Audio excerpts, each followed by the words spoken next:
Hello, everyone, and welcome to the CCA Circuit's grand finale with Circuit Finals Day 1.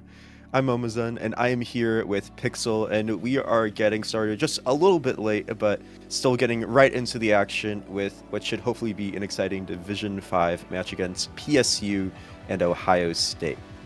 Pixel, how are you doing so far this morning? I'm doing great. I was nervous, but then sitting here for like 44 minutes not doing anything, I think helped me not become nervous.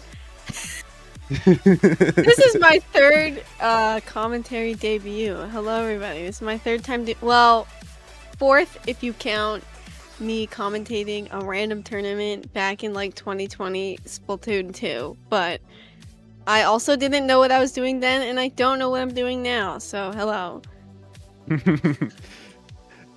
Hey, I mean, definitely still fun to have you here, of course. No worries on any of that. But yeah, it's been pretty very kind of exciting so far. We have two other streams going on today for day one of them being on Splatoon Tourney's primary channel, and then another one being on the main CCA Twitch channel, all of which are covering the other divisions today. Here on Splatoon Tourney 2, we will be covering Divisions 3 and 5.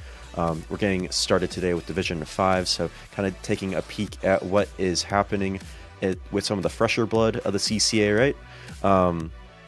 But tomorrow, when we get on top of all of that, we will be covering the whole entirety of CCA Circuit Finals Day 2 with 5 streams because we are low-key not okay. Extra. We're so extra about it. But yes, we will be doing that. Each stream will have its own dedicated division tentatively, and it should hopefully be an exciting time. With all that said and done, though, we're set to get this next match started with Splat Zones on Mahi Mahi Resort. And it's, I mean, that's kind of like one of your standard go-to maps, right, Pixel? Like, you almost always see it every tournament. I mean, unless you're playing some sort of funny gimmick tournament, right? But I don't know. Like, these two teams here, they're kind of composed of groups of kind of the, kind of like a JV sort of bigger powerhouses in the CCA. For instance, PSU has PSU Blue, which is by and far like one of the top teams as a whole we've seen in the CCA.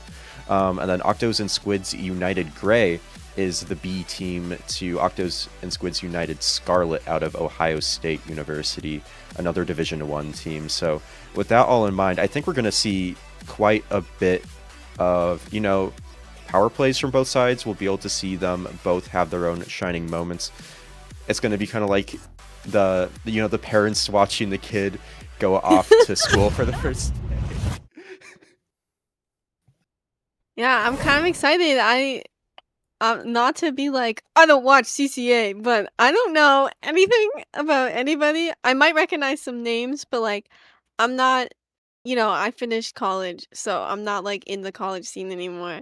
And I'm also Canadian, so I have nothing to do about anything that's like American colleges or universities. So this is all new to me. Hey, and I mean, that's all good too. We have quite a few different universities here.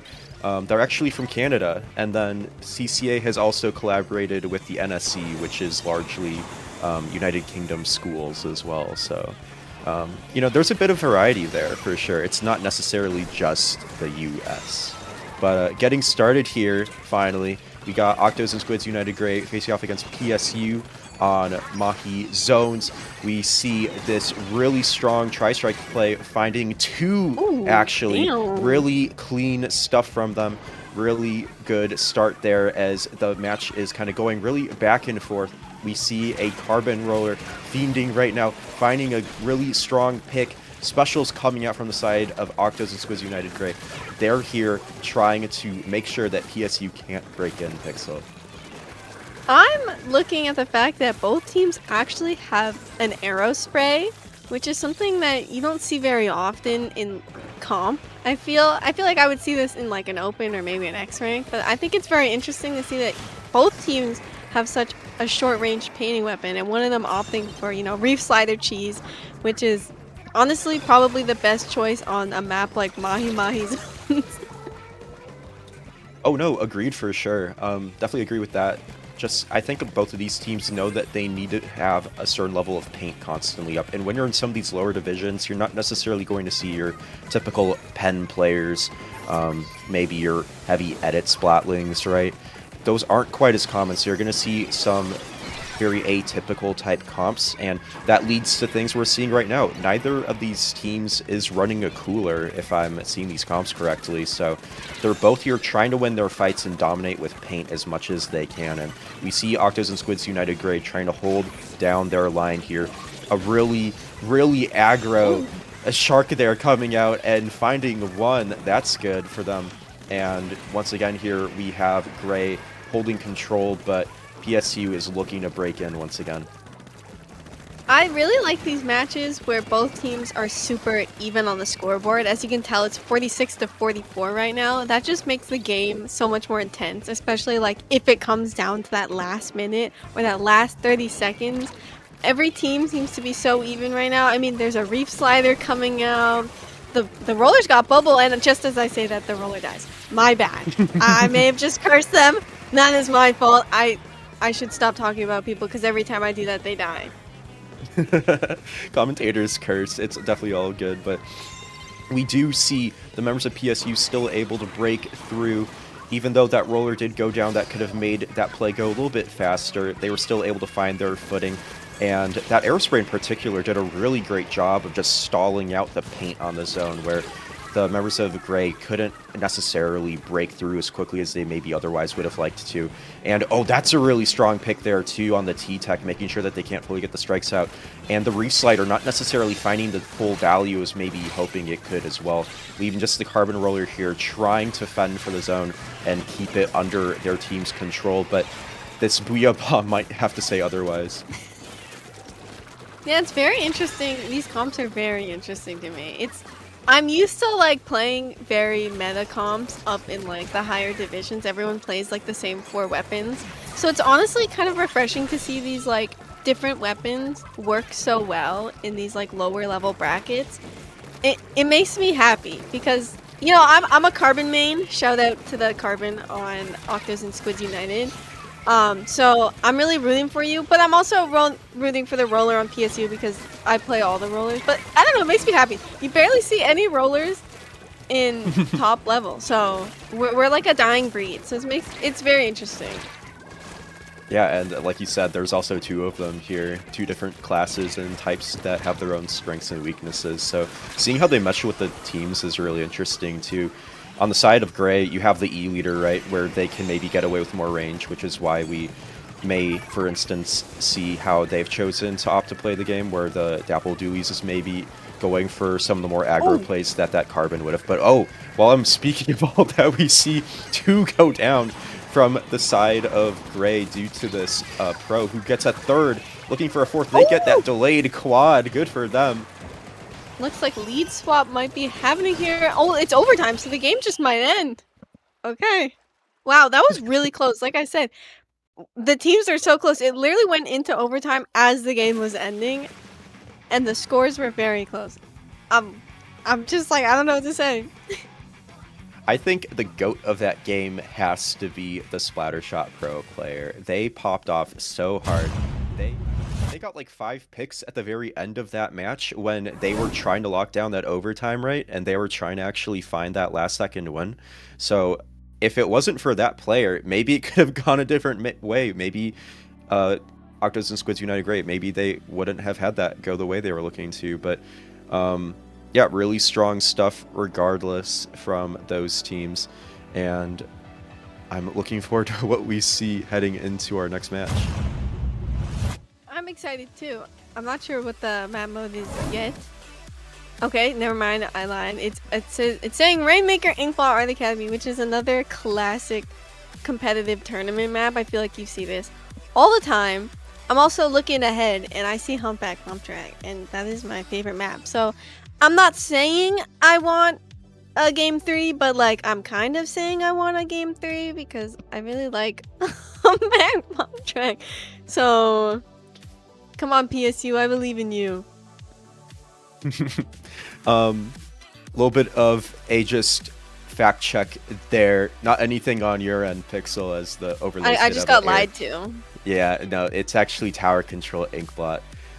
Honestly, I think I like that a little bit more because even though Rainmaker Inkblot isn't like the worst map mode in the world, it probably isn't in my top 10. No, Really? no hate. I don't know. It's just like, I don't know. I'm not a big fan of it. I mean, fair. I mean, I'm a roller player, so I feel like any ledgy kind of maps are like my favorite. Yeah, and there's ledges everywhere. Yeah, and on Rainmaker, if it was Rainmaker especially, you know, I just play V-Roller. You have the curling bomb, bubble all the way to the checkpoint. Like, I like Inkblot. I'm also an artist, so maybe that's why I like it, because it's an art academy. Oh, there you go. That makes a lot of sense. I really just like the layout of it too overall. Like, again, I'm not sure how I feel about Rainmaker fully, but on Splat Zones and Tower Control and even Clam Blitz, I think Clam Blitz is actually one of the best modes for it. Yeah, because of the different platforms. Yeah, like what I really wish Rainmaker had, even though maybe this would not work out that well, is if it had a way of entry from the right, whether it had that platform that I believe Tower Control has, or if it had the ramp that Clam Blitz has.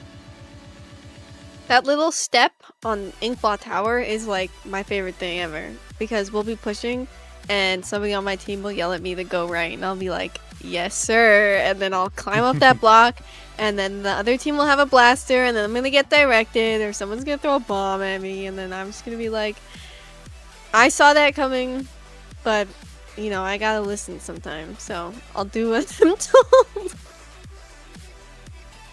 Yeah, and I mean, when you get those flanks going the way you want them to, like, you can cause so much chaos and even get either a team wipe against the team you're fighting, or even just throw enough of them off where suddenly they have to give up space really quickly. So definitely plays like that, if you can pull it off as a team, are going to be massive. And since we do have 2 rollers potentially here again, that could spell the victory for them if they know how to pace it, if they are able to time it right, if they have the right team cohesion for it. And I mean, honestly, both teams were able to play off of each other very well. They all had their different pros and cons, obviously. I think if we see those Aerosprays come out again, this is going to be an instance where their Booyah Bomb from the gold Aerospray is going to be a bit more helpful, as opposed to maybe that reslider on the silver one. But obviously, we still have to see what both teams have to show, as we are still waiting for this next match to start out. I am very excited to see what people play. I don't know their map pools. I don't know if they're all one tricks, if they're all flexes, or what these people do, but I'm excited because, you know, with that V-Roller, Bubble is honestly probably one of the better options on like a tower control, because not only can you bubble on tower, but you can also bubble in front of it. Because, fun fact if you didn't know, bubbling on the tower makes the bubble shrink faster.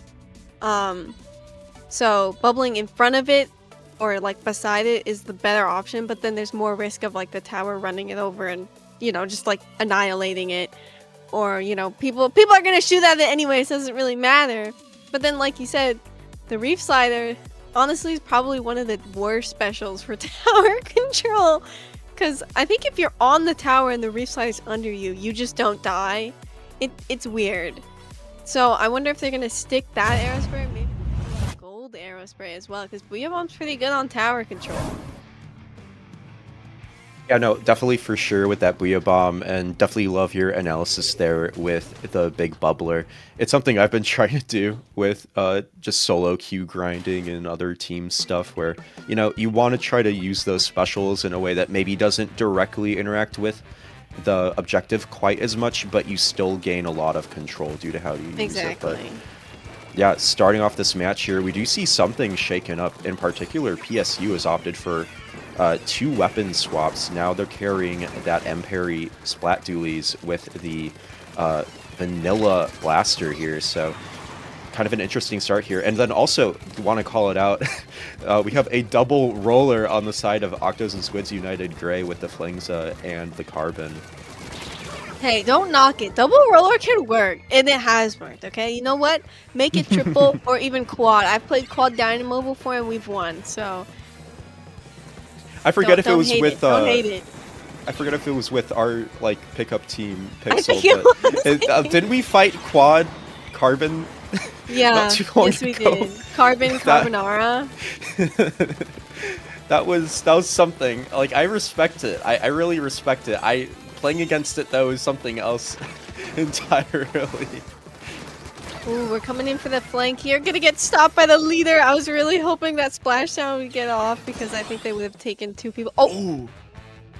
Damn! Right as we rotate away from that E leader, it seemed like they got a really... Oh, another one! This E leader is feasting. Respect this leader! Respect this leader! They are hitting shots right now. That's off angle too. Like, sometimes you'll see that Charger player just sit on the tower and then the whole team is kind of rushing around trying to make sure that the Charger doesn't get rushed themselves, but when they have the power to just sit on a stack further away and just slowly pick off members of the opponent's team, like, that is so insanely powerful. And now we see PSU, they're trying to rush up here now too. Yeah, I was actually gonna mention that, like, a lot of lower divisions, I feel like they just automatically assume that a backline should be sitting on the tower and the front line should be pushing forward. But I actually think it's a lot smarter to have your backline on okay. The lobby everyone's is blowing up. Commentator's curse. We got a 2v1 situation happening now. Oh my god, the PSU is taking the lead and they're sitting on the tower and the blaster, he's so good he doesn't even have to do anything. Oh. Quite something.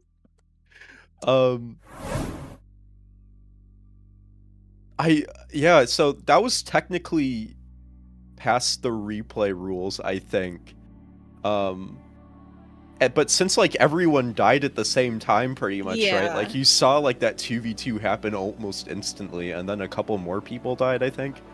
I don't even know what you do there. I'm gonna be so honest. Maybe, I don't know, maybe they'll gentlemans and be like, whatever, just try again. Yeah.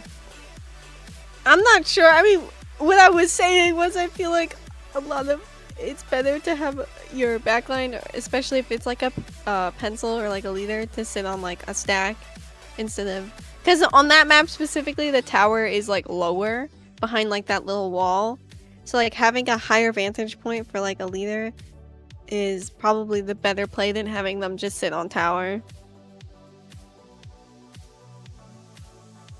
But my bad, because when I started talking about it everybody exploded, so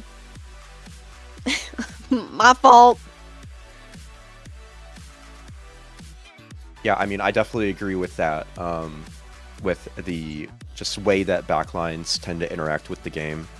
A lot of it has to just be really, I don't know, like, I remember when I was grinding and I was like super duper low level and I was playing like your little squid leagues and you're from the Ink Ups, right? Yeah. All those sorts of tournaments, and like we would always like do this default for the longest time on those teams where like, oh, the Dynamo roller who was like sort of the pseudo backline would always just be the tower person, even though, you know, maybe there were instances where that didn't make as much sense in hindsight from like a real strategy perspective, and then other instances where it's like, oh, our splatter scope or our pen is still on the tower. So I mean, I really like it to see it when teams change it up, and I think at these lower divisions and lower levels, when teams do try to experiment like that, it really starts to shine through just with how everything plays out. So I mean, definitely really hope we see plays like that moving forward, of course, too. It also kind of, okay, I'm not that old, but it also kind of like makes me feel a little like proud. Because like when I was Div 5, I was playing stick controls. I was just running around. Like I didn't know what I was doing. I was just fighting people. Like I had no coordination, no nothing.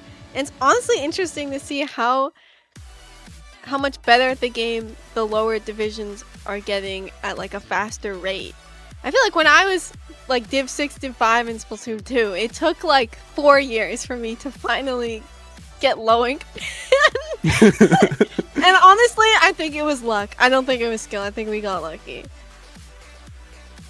I mean, it's a little bit of that. It's a little bit of just like what's your like almost your character arc looking like, right? Like are you more the silly goofy like, oh, like I'm here to just show up and maybe have a good time, or are you trying to, you know, have that extra layer of strategy on top of it where maybe you have a specific play down that you're looking to really hone, or if you're trying to figure out how you play best against certain comps that tend to dominate. So, you know, it can go a few different ways for sure, especially when you see that transition from your low ink type teams to your, you know, like your open level dominators and stuff like that. I feel like it's also nicer for, at least nowadays, this makes you sound so old, but when like we were playing tournaments on Battlefy Oh my and gosh. not Sendu, and like barely anybody streamed the game other than like a few top level people. So like especially me playing roller, like the only person I got to watch was like Volti and Omega, and now I feel like a lot of other people also stream playing this weapon. It's like I feel like there's just so much more for everyone to like learn from and absorb from than there was back then, even though back then was only like a couple years ago. Oh, really? Yeah.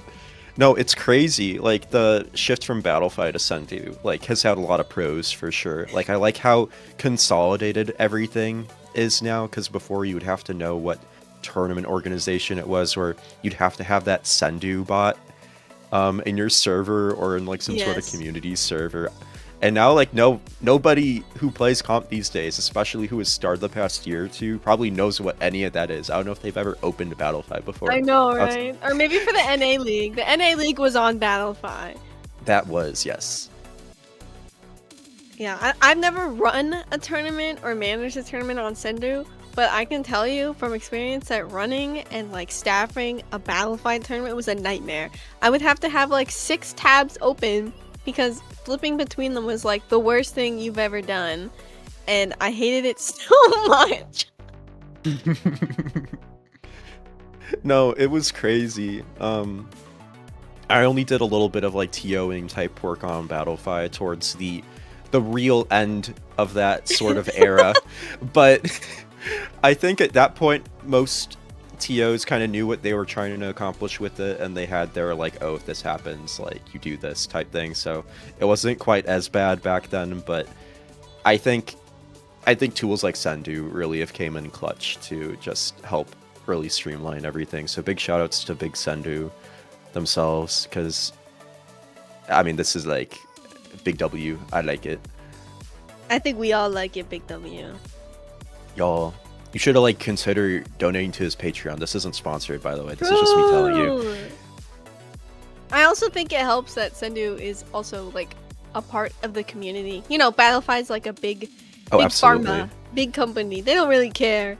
But Sendu's like always updating the site and like always listening to feedback and stuff. And I don't know, makes it feel more like your uncle's house during Christmas, where like we're all hanging out. And, you know, it's family. We're family. Dom Toretto. No, I totally agree with that. Like it pretty much is that, and the fact that his Discord also has certain like layers of help desks in there where you can just ask a question, or you know, if there's a big bug, you can just let him know and he'll be like, oh, okay, I'll take a look into it. Or there's like enough people in the community even who have like, you know, enough back-end knowledge of how some of this sort of website development stuff works and how some of these tournaments should be operating, that they can just, you know, every now and then pitch in their own developments and just things like that too. It's all really good to see. So definitely a big fan. Can't lie. Speaking of big fan, I'm a big fan of knowing what is the update on the situation that is going on. Are they replaying the game, or are we moving on to like what is happening? Do we Um, decide? Did anyone decide? yeah, from what it looks like, it seems like the teams here are having issues just even joining a lobby, apparently. That's crazy. Yeah, which is kind of unfortunate because that first Mahi match, like, I mean, we were both here, right? Like, that was very back Yeah. and forth. Everyone seemed to be chilling. No one was really lagging or anything like that. It seems like the score just got reported in the favor of Octos and Squids United Gray, apparently. Oh, interesting. Oh. Yeah, we're waiting on official word, but that's where we are currently at right now. I love when stuff like this happens and then like nobody knows what we're supposed to be doing and we're all just like, yep, that works. Like, I don't know, you tell me what we're doing, and then you're like, I don't know, you tell me what you're doing. Like, okay. Yep, Or it's okay, like, so wasn't there like a tournament that like had to implement a rule because like nobody something happened and like nobody knew what the answers and the solution was? I'm sure that's happened more times than people would like to admit.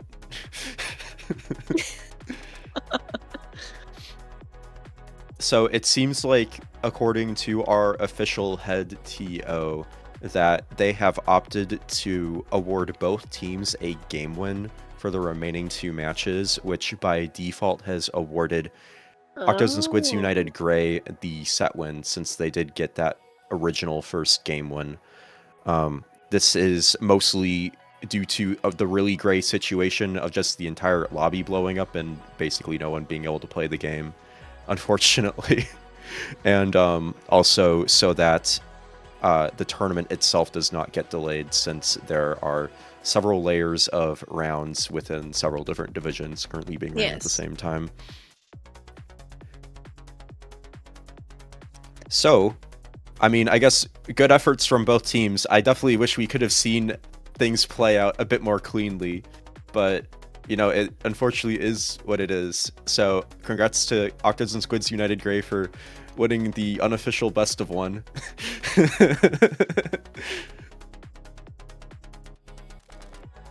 Yeah, congrats. I mean, honestly, there's like it's like a double-edged sword because like you know you want to win and you want to win by any means. So it's like, yes, we won, but then it's like, damn, we won because we can't even play the game.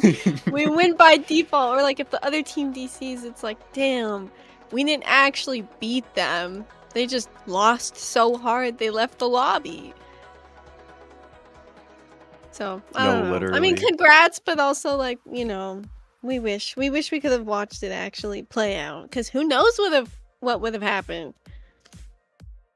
No, literally, yeah. And I mean, both of these teams, if we take a look at how round 1 for them both went, PSU in particular was able to win a 2-1, my mistake, a 2-1 best of 3 against their opponent. And then Octos and Squids United Gray was also able to win a 2-1 against their opponent, I believe.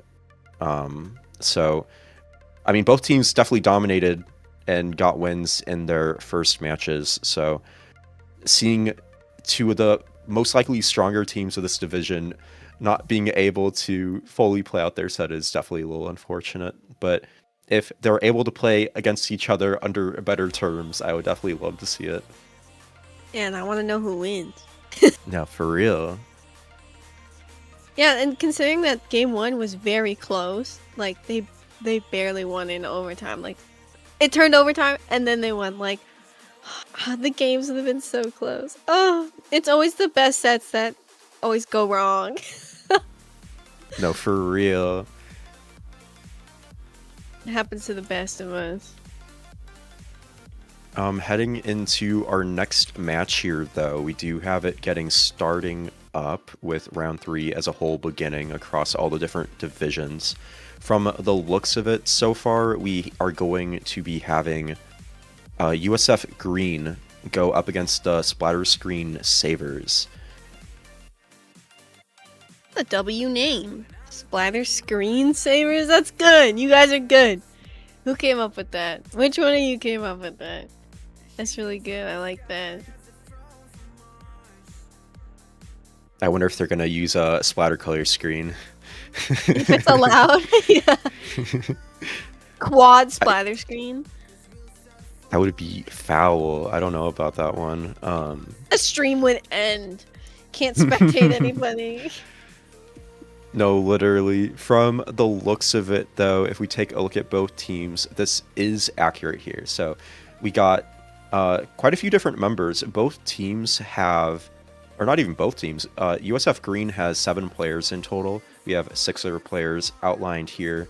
And then the Splatterscreen Savers have 8 players on their entire roster. So 2 very big teams here who have a lot of different subs that they can potentially pull to shake things up. So definitely interested to see if we do see any big subbing there at all. But taking a look at some of the potential comps here, we got Zumi, who may be pulling out that V Junior or other sort of supporty type weapons like the T-Tech or V-Shot. On the other side, we got Nebi, who has a sword, pretty much every single sword, but then also a Nautilus that they may be pulling out. So a round sword.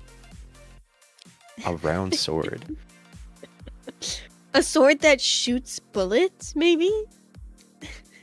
I wonder which one that would be.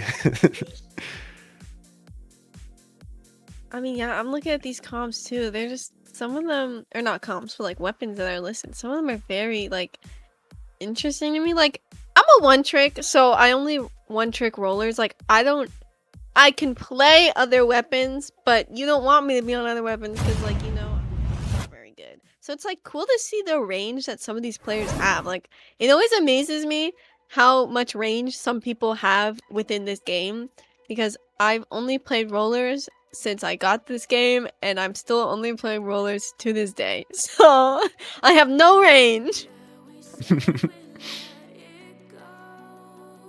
I mean, definitely do what you can with that, but taking a look at some of the maps here, we got Umami Ruins on Clamblitz to start us off. By the way, now we are in best of 5 territory.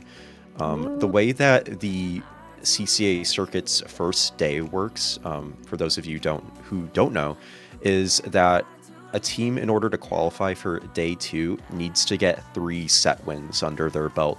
So the way that this is sort of generally formatted is that those first 2 sets are assumed that, you know, the top of the top teams are probably going to get those wins anyway, so that gets all moved along a bit quicker.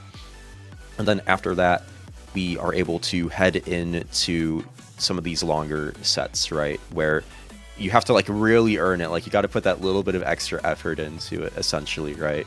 So moving on from here on out with Swiss Round 3 and Swiss Round 5, for that whole segment, we are going to be seeing that all go down. So with these 2 teams here, it's sort of a little bit of a similar situation where USF Green in particular has its own kind of higher level team within the CCA with some notable players on it. In particular, look here, they're USF Gold. They have a lot of different low-level band players on their roster, including people like Thai TV and the like. And then on the side of the Splatter Color Screen Savers, I believe that's a kind of like a one-and-done university team, if I'm not mistaken. So they're trying to rep their school the best they can, of course. Yeah, and I believe in them. Honestly, I think it's pretty interesting. Honestly, I think it's pretty cool that you have so many players at a university or college where you have to make separate teams. Like, when I went to college and I talked to my classmates about Splatoon, they were like, what even is that? Like, nobody knew anything. So I think it's very interesting to see that more people know what they get. I feel like Splatoon 3 helped the game get a little more popular, if I'm going to be honest. But, like, even though there's just the couple of you to make one team from the California state, I think you guys, you can do it. I believe in you guys, because you are your school, and they're all counting on you. And if not, they'll fail you. Good luck. They'll fail you. Yep, if you do not win, you do not graduate. Imagine if that was the case. Imagine if you lost your Splatoon because you didn't get to graduate. Gotta do another year. Gotta do another year? No. Oh my gosh. That would be so bad. Okay, interesting. Oh, we're seeing Brella here, or sorry, 10. Same thing, we're the same thing. There's also a decover. I like the brush. I like the double brush going on. It is clams. I feel like brush is one of the default like clams things because you could just, you know, run around, collect clams, flank, score, jump back to your team, and just keep doing it over and over again.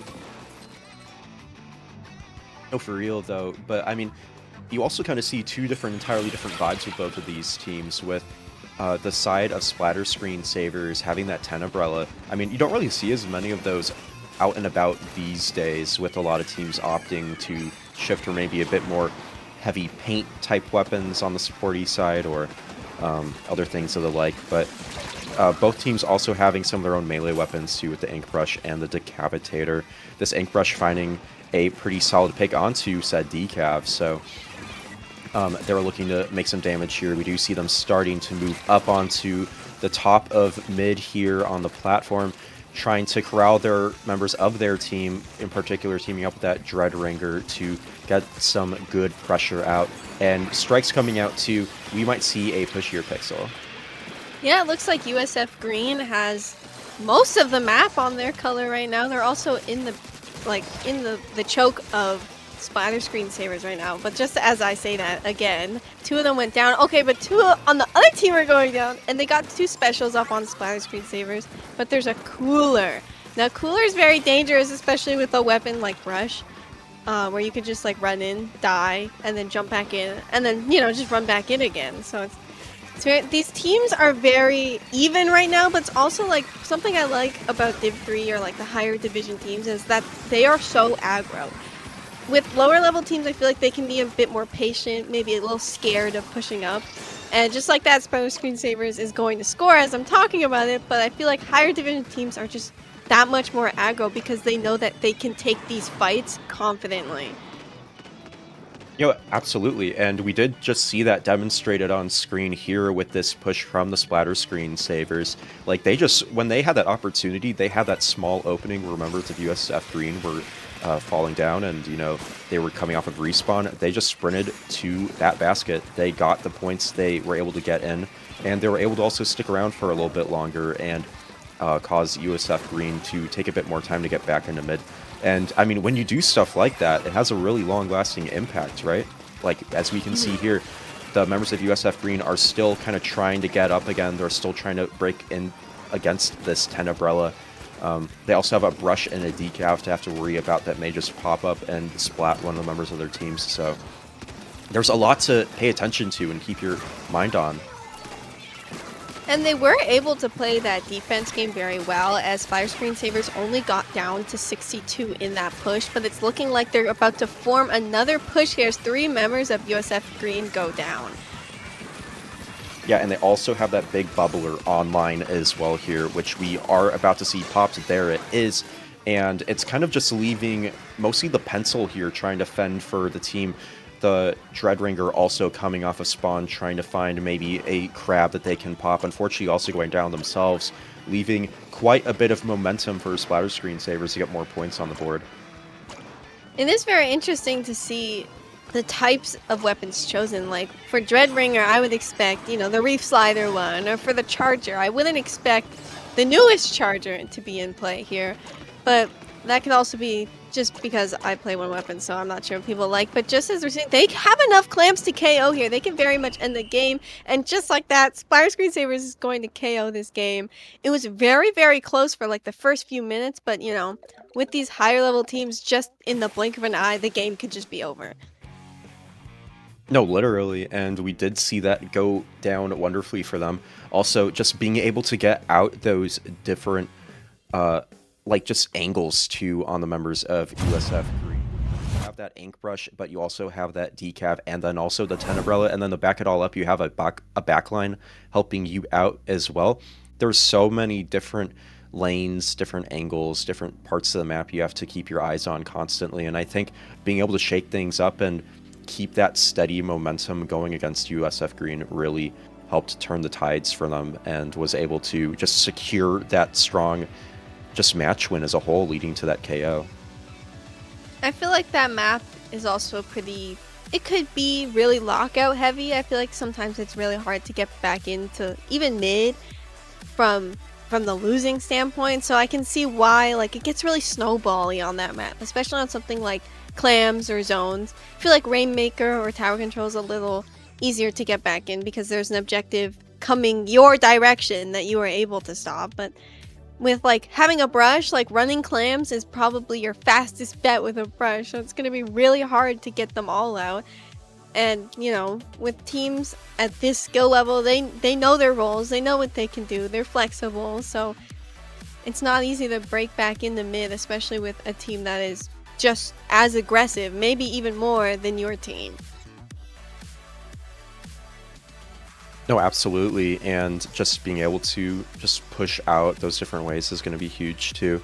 And looking at our next map mode in particular here, we're going to be going to Splat Zones once again on Robo Ramen. And I don't know, it's sort of a similar map to what we saw here on Umami, but a lot more I don't know the right way to put it. Like, it's a lot more dramatic in how it's shaped, where you have that middle plat, quote unquote, which is really just kind of like an island that exists in Robo Ramen that everyone's trying to corral to paint the zone. But then you have a lot of space on the sides of the map as well that is important in order to keep your eyes on and make sure that is all looking good as well too. So I think that similar team comps could definitely work out here for both groups, but with just how the members of Splatterscreen Savers were able to dominate with that Ink Rush and Decav, and then also the Tenebrella, like Tenebrella in particular, can be really nasty on this map if you don't have a proper counter to it.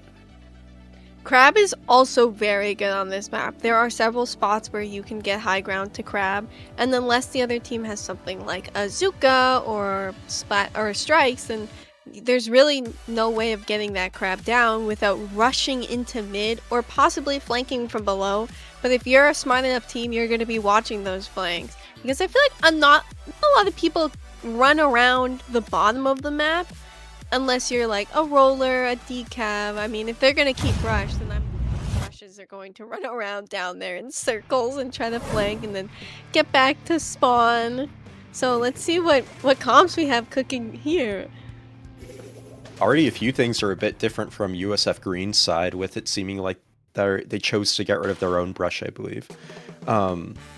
They now have a Wiper, a Splatter Shot, and the Dualies out. Whereas on the side of Splatterscreen Savers, we have basically mostly the same comp kind of there. So that same 3 core of weapons that we were talking about a lot last matches here. So taking a look at how it's beginning, we already see this Tenebrella taking a ton of space, that Decav trying to launch into mid. And just as I'm saying all that, the Splatterscreen Savers a wipe in part due to that hammer there from the Wiper player of USF Green.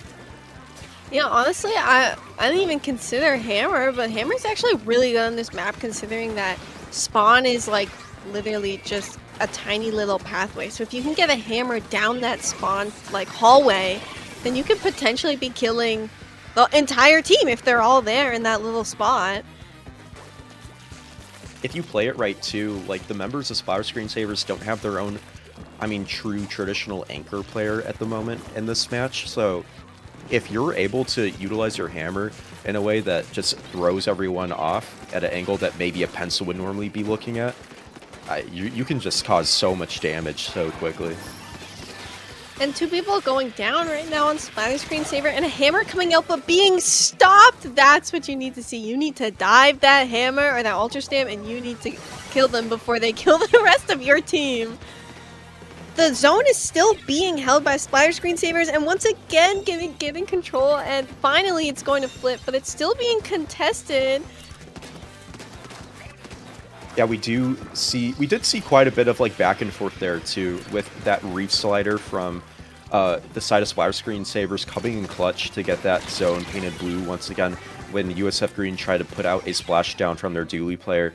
It seems like they were able to get that flip though, although it only caused a bit of penalty on the side of Splatterscreen Sabers time. So although USF Green does have a bit more time to break back in, they still need that solid push to actually get their remaining points ticking down.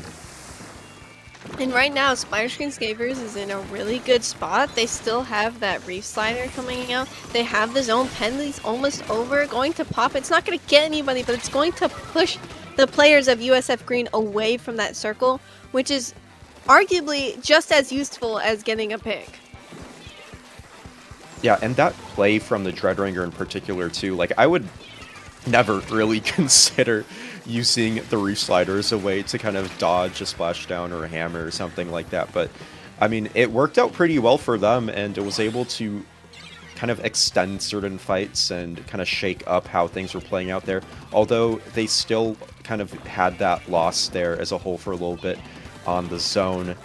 They still have been able to take it back, probably in part due to just some of those micro plays going on. So we once again see the members of USF Green trying to find a way to break into mid. They have that Zuka popped. It didn't find any value, but this splatter shot here is still able to take out the ink brush. That's a pretty solid pick, all things considered. The splashdown looking to try to get that final cap, but it's not just enough paint in order to get that insta-cap they were maybe looking for.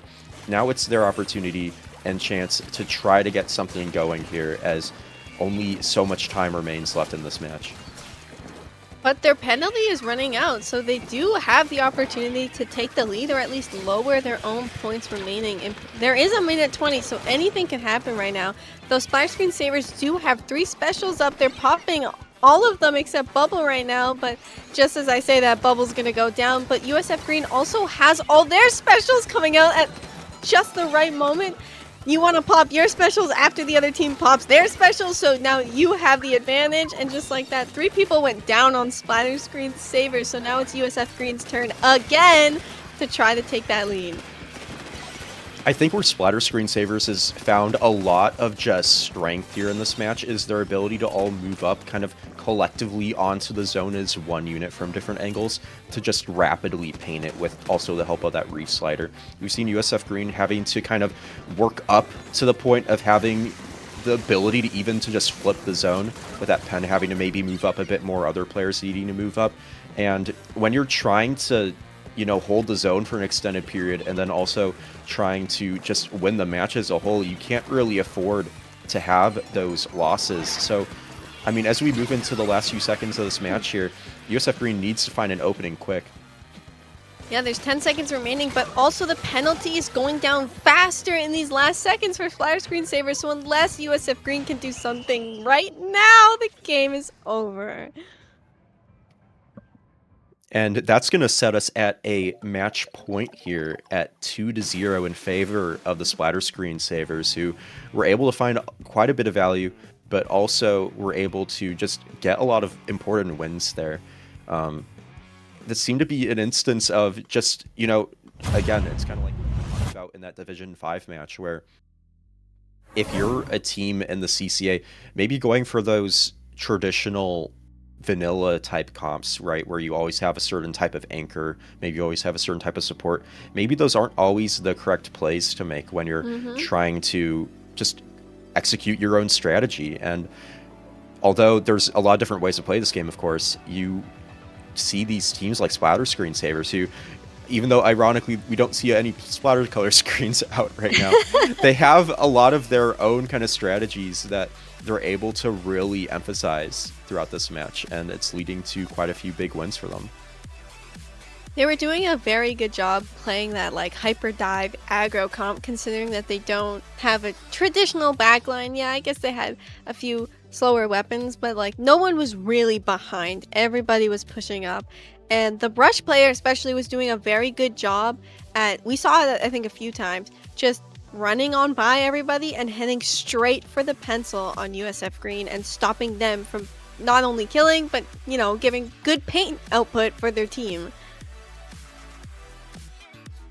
No, I agree with that completely. And if they can keep up this momentum on our next match, which should be tower control on Manta Maria, I mean, that kind of just enters a whole new level where, although it's a very differently shaped map, just having a Tenebrella, for instance, in those different streets and corridors that are a bit tighter, you can just suddenly have like the entirety of that space owned by you if no one is like flanking behind you or there's nothing to look out for behind you. If you have that space under your control, you can just rapidly move up so quick, even on a map mode like tower control. So kind of heading into this next match here, I think we might see a similar strategy from the Splatterscreen savers, and I think that if someone wants to take a match off of them, they're going to have to change something up. Yeah, Manta Maria tower control is honestly, like, in my opinion, a weird pick. Like, I don't really like Manta Maria at all. I think it's my Zones is probably my favorite map, but then on Zones Manta, I just play like Dynamo or Big Swig. I think No, I can agree with the that. tower path is very weird, and like it's hard to like even KO on this map because once it drops down into that like bottom court, like you have to be either really good or have like more range or just get a wipe to like KO because the end of the tower path is right in front of spawn. So it's like really hard to KO on this map. But it's like also interesting because you can hop on tower to hop off to get on the left side flank. I don't know. It's a weird map. I don't really like it. I can agree with that, honestly. Like I'm sure we've both played Mana Maria plenty of times, Yeah. both in Splatoon 2 and Splatoon 3, and I've always like had a little bit of a groan when it pops up. Interesting comp changes. I'm seeing a blaster with Kraken now, so that Kraken's it's good, but it's bad because you know when you're on tower, it's good for Kraken for like stopping people or maybe getting a checkpoint. But if you get shot while you're in Kraken on the tower, you're going flying. You're going launched across the entire map. So it's interesting to see Kraken, especially on this map when there's lots of like grates, a lot of walls you have to climb. But, you know, doesn't really matter right now because UFC Green is taking first checkpoint and they're heading on to second checkpoint. Right now, Splatterscreen Savers hasn't gotten a single point on the board and the game just started. Something I really want to highlight is just how rapidly they were able to wipe the members of Splatterscreen Savers when they were all kind of corralling around their bunker. They were able to pull out, I believe, a reslider and then finish them all off with the help from that heavy splatling. That did so much damage so quickly. That's what we really need to be seeing from them. And look at, again, we see this Dreadringer doing a great job of just taking these off angles, even just using their special for like those single kills, but it's doing enough damage and they're building special up again enough quickly where they're able to get away with spamming stuff like that. They don't necessarily need to conserve their specials when they can just constantly be throwing them out intermittently, not even necessarily fully playing them off of each other. They're just looking for like a kill and they're like, okay, this is our time to just go and grab it. Let's get this other player off the board as quickly as we can. And it's working out really well for them. Yeah, this is a completely different USF Green than we just saw in the last game. They were like, we're on match point, we cannot lose. They went straight out the bat for a wipeout and they're still continuing to being aggro and having more players alive on the map than Splatterscreen Savers right now. They are constantly taking 1, 2 down, trading, which is pretty important in a situation like this. They have gotten down to 41, and this T-Tech has not died. I mean, this T-Tech's still able to get a really good pick there on that Ink Rush, going down ultimately, I think, to the opponent's T-Tech there from Splatterscreen Savers. So a little bit of T-Tech on T-Tech action, I guess, going on. But this spot, they're hoping to just find more space. They're trying to find that additional value. Doesn't seem like it's going quite as cleanly as they would hope it would. But when you're able to get picks like that Dreadringer out of the action, that's kind of huge. That Ink Brush also getting a great combo there with their teammates.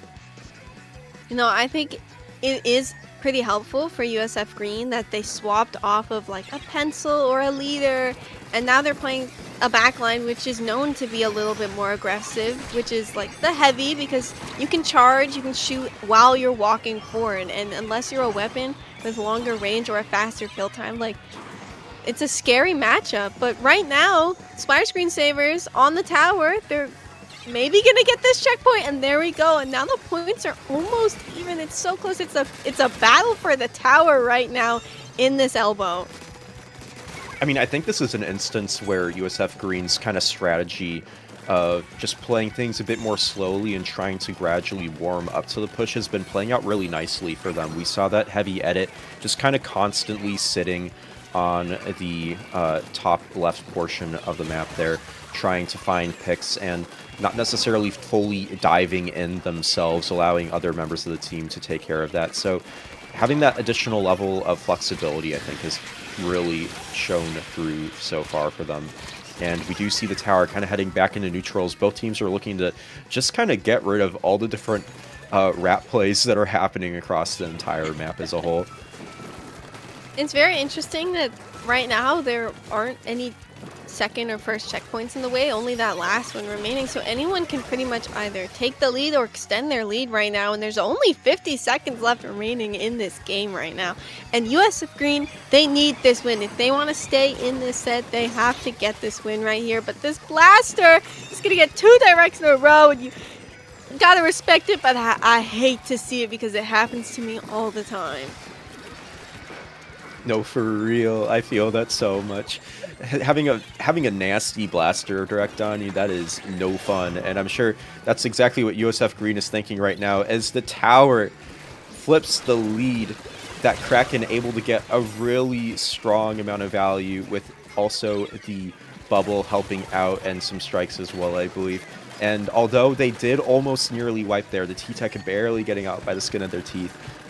As we head into what I assume will end up being overtime here, the members of USF Green need to make sure that they can use their specials in a way that not just helps propel the tower forward, but also make sure that they can also stay alive long enough.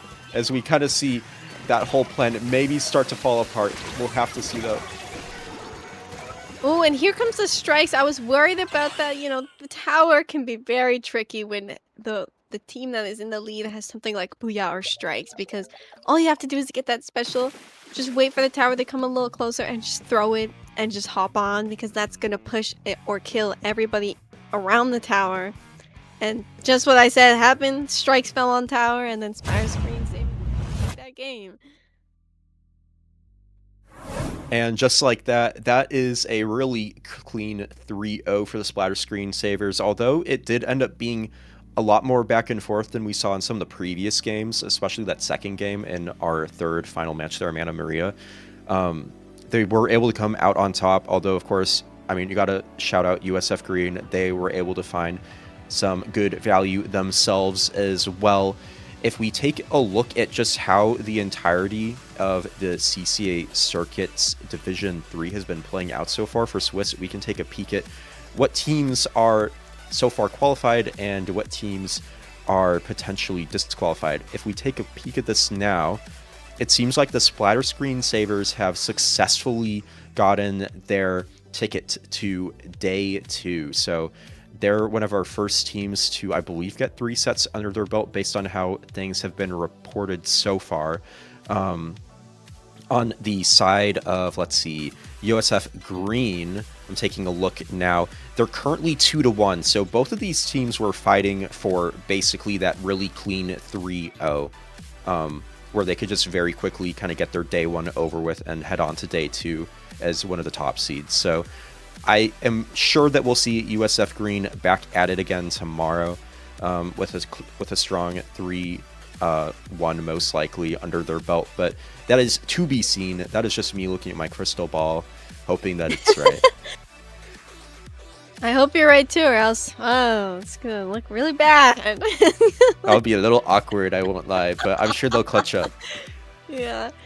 I mean, it's pretty interesting to see that a team that strong that was also fighting for that pass to get to tomorrow ended up losing. I mean, it makes me wonder how they're feeling right now, because yeah, it's a loss, but you're still up 2, so maybe it doesn't matter. Maybe it's just a chip on your shoulder and you're like, whatever, we'll win the next one. Or maybe now you're feeling a little nervous knowing that you can lose. You're not untouchable. That team just beat you.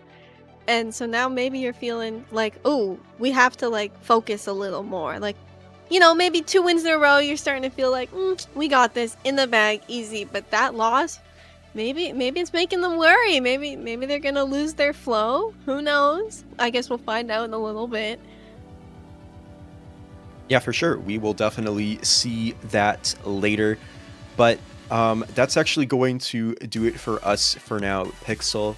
As we head into our next final round of sets with, I believe, Mr. Slap and Pat taking over the mic from us. But yeah, I mean, I hope you had fun on this I did. round.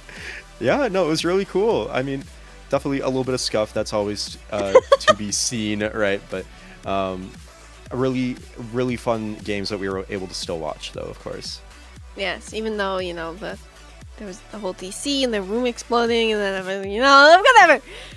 We had a fun time. Yeah, it keeps things interesting because otherwise you're like, oh, okay, that team won, that team lost, blah blah blah, whatever.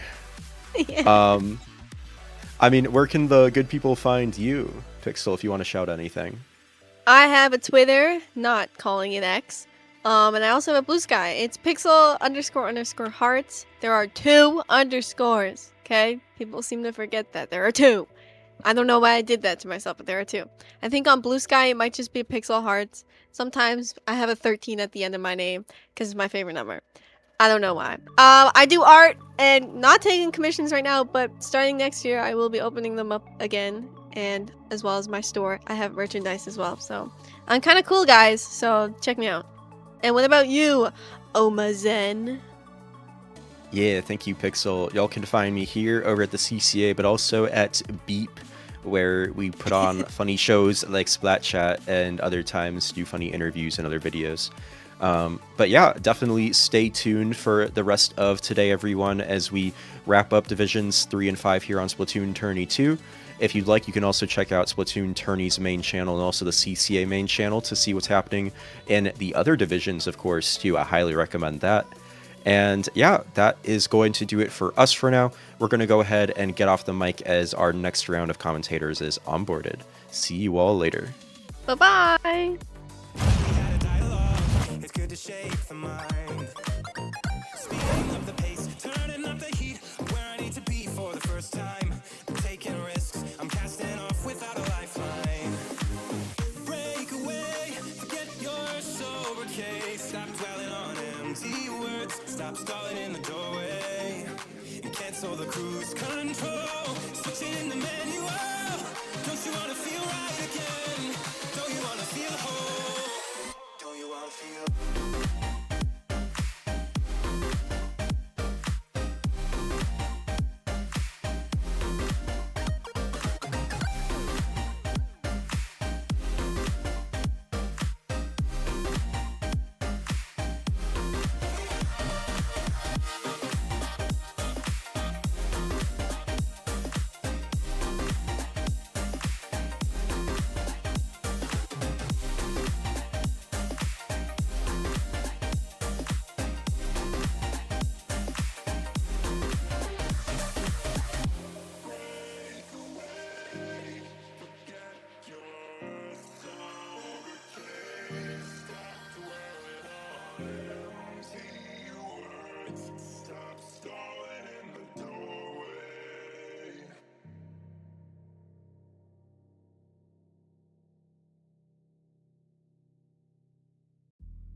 Inside lane, missing exits, glued to the pavement. Between the lines, I'll keep my gaze straight ahead as the last stop flies by. No more waiting for the gun to fire. No more walking through revolving doors. I've gone around once, and I don't need to go around anymore. Break away, forget your sober case. Stop dwelling on empty words. Stop stalling in the doorway. And cancel the cruise control. Switch it in the manual. Don't you wanna feel right?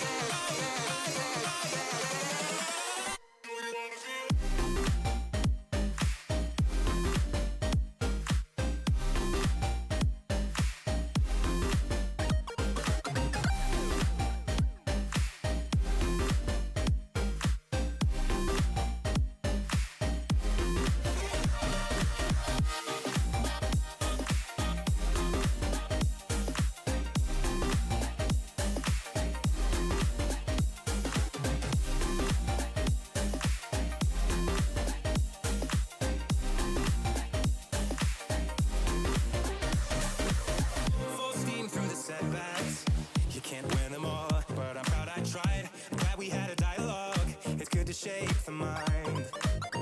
Speeding up the pace, turning up the heat. Where I need to be for the first time. I'm taking risks, I'm casting off without a lifeline. Break away, forget your sober case. Stop dwelling on empty words. Stop stalling in the doorway. And cancel the cruise control. Switch it in the manual. Don't you wanna feel right again? Don't you wanna feel whole? Don't you wanna feel?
welcome back to the CCA Finals. I am Pat here with Mr. MR Slap, ready to watch the final 2 rounds of the qualifiers of this circuit finals. Slap, how are you doing tonight? I'm not doing too bad at all. I'm hot off a big win playing some Pokemon cards, so I'm very, very happy. And I'm so excited to get a little bit more back into some Splatoon tournament series. I've been out of commentary for a little bit. I'm gonna admit, I've not been paying too much attention, but as soon as CCA came a call in, said, Slap, we need you on commentary, I said yes. I said, get me here, because I've always loved doing commentary here. I love seeing all these teams sprout up. It's so fun every single time. So hey, I'm excited to be here, and I hope you're all excited to see the awesome gameplay that we have coming up. Pat, how are you, my friend? Well, it's my first time casting CCA, so I am so excited. Especially, I mean, I've heard so much good things about this circuit, except I mean, I live in Europe and I never have the time to watch. It's never good for me. I know you've made the time. I haven't. I've been busy with other things. But like, every time I hear about CCA, it's good things. And I get to cast the finals with you. So I am so happy. Now we're going in round 4 of Swiss. Slap, I believe these 2 teams that we're about to watch, the team that loses gets eliminated. There is a lot on the line right now. The pressure's on, especially when we have teams with such good names. I love these. SquidMotion Studio of DePaul University and the Pennsylvania State University. Fish. I love these names so much. I don't want to see either of them go, but hey, we're gonna unfortunately have to see that. But it is going to be best of 5 for anybody that is not clued in as well. So at least the game's played, and we are just going to be going straight into it, it seems. I think. Yep. No, these are the maps, actually. No, I thought that was the stinger that put us in the game. My fault. These graphics, they're so exciting with film and action all the time. Yes! And now we're going. Now we're going. Oh, fish belly fits in the scoreboard. Oh wow, we're already seeing some nice weapons coming out. I'm seeing a big swig. I'm seeing a Nautilus. I'm seeing so much on my screen right now. We got a Bloblobber. Yeah. I mean, fish, especially, like, they have their mid-range weapon, which means they like to fight. They want to get into every fight, and right now we're gonna see who's able to get first control over the zone. It looks like SquidMotion is able to get Q Splat already. Yeah, 2 people down on the side of fish, which I will continue to call them by their entirety for the whole of this set, by the way, because they deserve it. And would you look at this, SquidMotion Studio just doing such a good job. That's 2 more picks down for them. Umbrella goes down as well. We pop the down as well just to confirm the control on this one. We do see that come out from that gal right there. Is this going to be the special that can really help turn this game around? We do see the gal go down though. SquidMotion just so powerful, aren't they, Pat? Yeah, right now they took control of the zone and they're not letting it go. 40 ticks left. Fish needs to push. Now they don't have much time at all. That's how you shut things down, Slap. Oh, look at that. There's another assist coming in. This head-hit is going absolutely insane right now. There we go, the big swing and the head-hit. Getting rid of those strikes that are happening on zone, and I do believe even with that splashdown, just a little too late, SquidMotion Studio is going to take the first game in this series. And what a way to come back, Pat. What an opening by SquidMotion Studio. I mean, there was the first fight, and that first fight looked close. SquidMotion Studio got 2 splats, got the zone, activated the crab tank, dodged the vacuum, and it was over. Fish, not really able to go through that defense. Yeah, I mean, hey, look, if you open up a dictionary, you see the word dominance, you are gonna see just a clip on Twitch or YouTube or anything, and TikTok link even maybe a little post on Twitter about it. You're gonna see that game as the definition of dominance because SquidMotion just could not be stopped, Pat. Yeah. They really, they had their control and they took it. And I mean, we saw that heavy-headed Splatling absolutely shut it down whenever FishFishFishFishFish had players trying to move forward. They got mowed down, and that's the power of a good Splatling, especially with a backline, the Charger to help with that. The two paired together really made sure that nobody could move forward, nobody could stay safe anywhere on the map, and I mean, that's what you have when you have the range advantage. It's hard, especially on these plat maps, to cut the distance. FishFishFish now going on to game number 2, which will be Macrobat. They'll have the opportunities to cut the distance. They'll have cover that will allow them to sneak their way in, and maybe we should be able to see them be able to play a little bit more, Slap. Hopefully, you know, I'd love to see Fish come back in this and really show us what they're made of. But you know, as you said, and also like just the pure paint control that the Big Swig was able to give as well, just like throwing out those gigantic cascades of just flat ink going forward, making sure that FishFishFishFish just really couldn't get back into it. SquidMotion just played that last game to a complete T. But as you said, I really hope this next map that we're going to be seeing coming up will lead to FishFishFishFishFish coming back and showing us a little bit what they're made of. And here we go, Pat. Oh, we see an arrow spray come out. Oh, we see the entire comp chair. Undercover Brella, what's going on? I'm scared, Pat. FishFishFishFish completely changing their style right now. And yeah, I mean, it's a different team that we're about to see. The big question is, can they win the fight? Can they get it going? Right now, they lost 2 players already. SquidMotion, I mean, they have the momentum and they're going with, dare I say, emotion. I was about to say, this is looking like poetry in SquidMotion right now. We are just seeing them go like through every single motion. Like genuinely, it's absolutely insane. They've already popped the bubble up, you know, we're seeing the back come in, but nobody's standing on the tower. We're not seeing it go through up at 51 ticks. And you know what? Fish actually look like they're making some headway here, but that's 2 down. That's 3 down. Everybody's just going down in mid. We're seeing the Dapples, not the Dapples, sorry, the Doolies just trying to get on, but that is going to be a wipeout, Pat.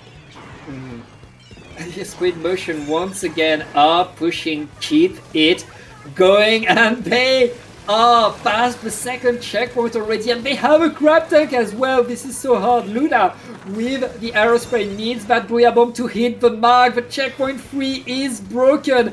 They are eyeing that KO, and the Booyah Bomb arrives way too late. SquidMotion Studio not wasting a second right there. I mean, hey, if you thought that first game with that first like weapon loadout that they had was powerful, and then you send like we're like, let's go back to the thinking board. What weapons can we play? Well, can we play with next?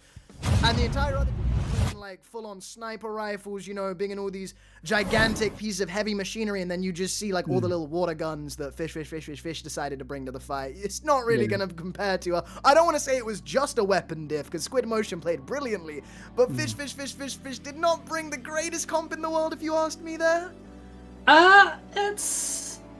It can surprise your opponent, and at that level, that's the kind of comp where surprise can really do a lot, can work well. But I don't think SquidMotion cared, really. They had their plan, they went in. And switching from the Big Swig to the regular roller to adapt to the fact that they're on tower control was a great move for them. It really allowed them to solidify these moves on the tower. Beautifully played from the whole team, and Fish. I mean, we see them trying to adapt. Adapting is what you need to do in Splatoon. Now the big question is, what else do they have in store going on to Rainmaker on Undertow Spillway? I mean, I really don't know. I feel like I could speculate as much as I want, and Fish are gonna play the 4 weapons that I didn't mention in that speculation. I feel like that's gonna be what happens. I don't know what else that they've got up their sleeves, but it better be something good going into this game 3 here, because SquidMotion has just been absolutely just going through it over and over again with them. Yeah, SquidMotion, very powerful, very efficient in what they do, and especially they were able to recognize at some point that they had to pause their push, but they were still able to get the fights thanks to simply moving back and letting FishFishFish overcommit in their retake, trying to counter push. That allowed them to resume the push and go even further. I mean, really, FishFishFish, they're giving us a show, and we're glad to see them, but SquidMotion Studio, they know they need to win it in order to stay in the finals, and right now they're doing everything they need to do perfectly in order to go on. But let's get in game number 3. This could be the final game if SquidMotion keeps going, and again, they change the ruler to adapt to the map and the mode. Now it's the missiles which will allow them to see the opponent going and localize them. That's just so funny to be counter-picking rollers based on map mode. That's actually pretty good. Like, that's a wicked variety as well. I really enjoyed it. And wow, SquidMotion has the first player going down. That's crazy. I think the Charger was just able to get a wonderful pick right after that bubble was popped. And here we have that headache coming in once again. Are we going to see any picks? No, we're not. Fish having a hotter than hell start right now. Yeah, but wait, the Rainmaker was grabbed by SquidMotion. I think that's a bit early to take that. They're still going to the side. Nobody stopped them. And they're jumping around, going to a checkpoint. They're going to get it for free. Did you see the Reef Slider going? And it was driving in the wrong direction. We needed to change lane. We needed to put the indicators on. Now we're somehow 2 down. We're somehow 3 down at this point. The undercover brother's the only one up, and they're getting charged down completely from what looked like an amazing opening from Fish. Such a promising start. SquidMotion has just capitalized on that one little mistake of not really looking at where their Rainmaker was going. And just look at this, we're seeing the strikes come out, but that is 2 down for SquidMotion Studio. We are just going to be trying to run and get as close as possible. The fact doesn't kill him, is that going to be it? It is! SquidMotion Studio are just able to steal this game from Fish in broad daylight. That's a crime. You can't do that. You're going to go to jail. Lock these people up. Expel them right now. I want them expelled from that university. I want them gone. They were opening. They were 1 player down, and Fish had the position, but 1 player just grabbed the Rainmaker and decided to win the game anyways. What was that game? Permanently suspend them. I want their names written out. Get them out of there. I don't want to see them in DePaul University ever again. That was a crime committed. That was actually lock them up. That was actually that's a felony. You can't be doing that. You can't be stealing games like that. Well, when you're speedrunning a set, I guess you're going with every strat you have. Put that on speedrun.com right now. That's a free set Splatoon. I'm sure, I need someone to time that set right now. That was quicker than Daniel Bryan's World Heavyweight Championship loss. Oh my god, that was so quick. Well, I hope you all enjoyed that, because I'm sure that's going to be the quickest Splatoon that we've seen today. But hey, as much as we're saying things, honestly, what a gung-ho performance from Fish, especially with those wacky weapon comps as well. I mean, having that good of a start game 3 with those kind of weapons, that's just massive shout-outs to them. Yeah, and I really liked on the side of SquidMotion the fact that they had a roller that was changing all the time and always adopting the most support playstyle possible. It's not that often that you see a support roller, and that was really textbook how to play support but with a roller, and I really love to see these kind of interesting plays from players. But yeah, that's going to be a 3-0 for SquidMotion Studio, not wasting a second and getting their victory. Which means, Slap, we're going to go to a break as we wait for this round to be over, I guess. Well, hope you all enjoyed that, and we'll see you very soon.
inside lane, missing exits, glued to the pavement. Between the lines, I'll keep my gaze straight ahead as the last stop flies by. No more waiting for the gun to fire. No more walking through revolving doors. I've gone around once, and I don't need to go around anymore. Break away, forget your sober case. Stop dwelling on empty words. Stop stalling in the doorway and cancel the cruise control. Switch it in the manual. Don't you wanna feel right?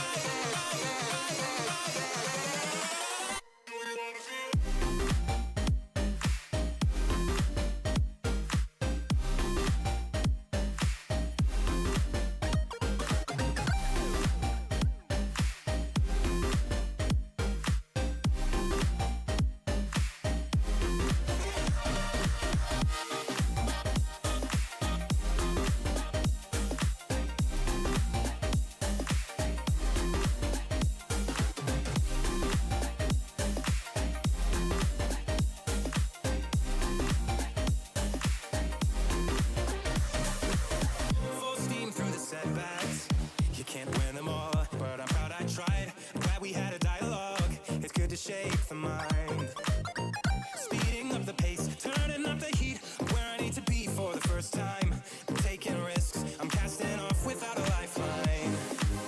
Break away, forget your sober case. Stop dwelling on empty words. Stop stalling in the doorway and cancel the cruise control. Switch it in the manual. Don't you wanna feel right again? Don't you wanna feel whole? Don't you wanna feel?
If you let me walk away,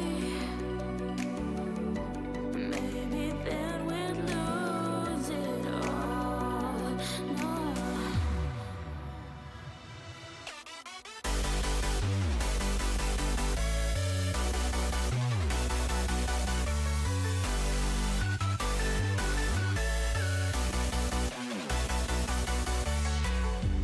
Who am I to let you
inside lane, missing exits, glued to the pavement. Between the lines, I'll keep my gaze straight ahead as the last stop flies by. No more waiting for the gun to fire. No more walking through revolving doors. I've gone around once, and I don't need to go around anymore. Break away, forget your sober case. Stop dwelling on empty words. Stop stalling in the doorway. And cancel the cruise control. Switch it in the manual. Don't you wanna feel right?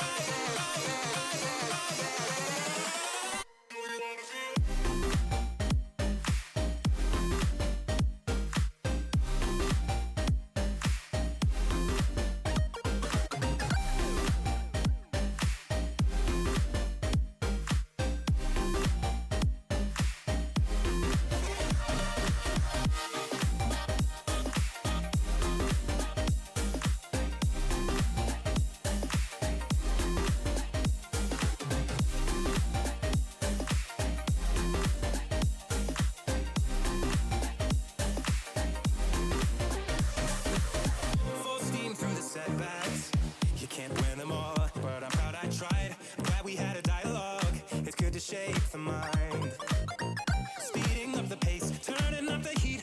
Where I need to be for the first time. I'm taking risks. I'm casting off without a lifeline.